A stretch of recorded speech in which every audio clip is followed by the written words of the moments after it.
Et fouette là.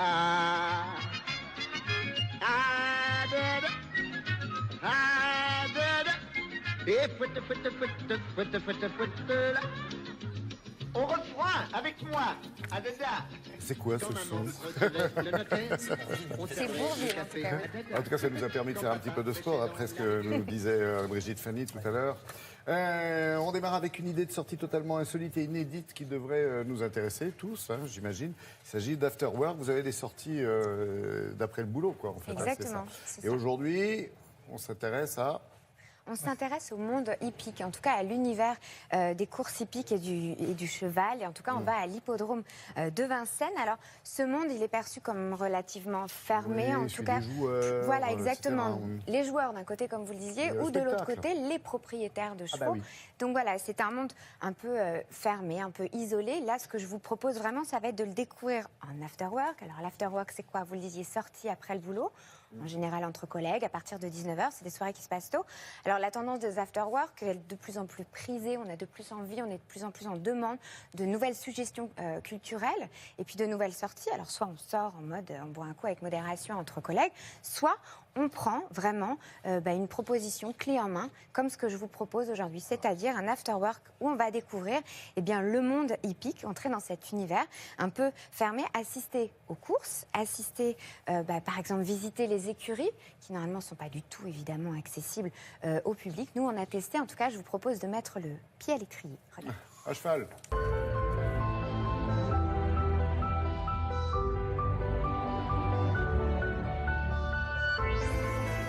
L'afterwork à l'hippodrome, c'est tous les vendredis soirs. On a des courses de chevaux sur la piste, en général entre 7 et 8 courses de chevaux. L'objectif de ces afterworks, c'est de les faire découvrir à un nouveau public.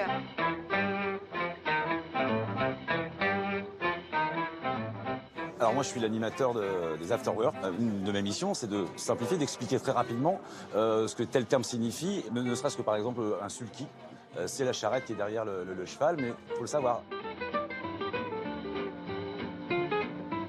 On s'attend vraiment pas à ce monde déjà quand on voit dedans. C'est très agréable de voir des courses comme ça. C'est vraiment un beau spectacle. Enfin, c'est vraiment agréable à voir et de nuit il y a une ambiance, une atmosphère qui est super chaleureuse, sympa, agréable. Le public pour les afterworks, il est composé de deux catégories. Beaucoup de gens actifs qui sortent d'une semaine de travail, qui viennent entre amis se divertir. Et puis on a bien sûr une clientèle d'habitués. Donc ça fait une mixité. Et quelquefois ça permet évidemment aussi de rapprocher les deux mondes. Un cheval qui part en course, c'est un cheval qui va faire entre 2 et 3 km, entre 45 et 55 km/h, d'accord? Donc c'est un effort considérable. Il est nécessaire après la course de le détendre. À Vincennes, pendant les afters, on a le privilège de proposer à nos clients des visites des écuries. En fait, ils vont aller découvrir les backstage qui ne sont pas accessibles au public. Ils vont aller auprès des drivers, on va leur montrer un peu comment se passe la pesée des jockeys. On montre tout le parcours en fait d'un cheval quand il va partir en course, quand on va le préparer, quand est-ce qu'on va venir le doucher juste après la course. Ils sont accompagnés d'un guide et puis ils peuvent approcher les chevaux. C'est plein d'émotions qu'ils peuvent avoir.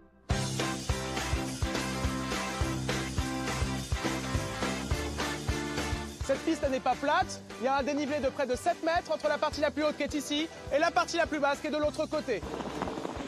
Le trot c'est quoi? C'est une allure en 2 temps. Cette allure elle est importante, pourquoi? Tout simplement parce qu'elle va être contrôlée pendant la course. S'ils vont au galop sur 15 foulées sur l'ensemble de leur course, ils vont être disqualifiés, d'accord? Je n'ai plus qu'à vous remercier et à vous souhaiter une excellente continuation parmi nous.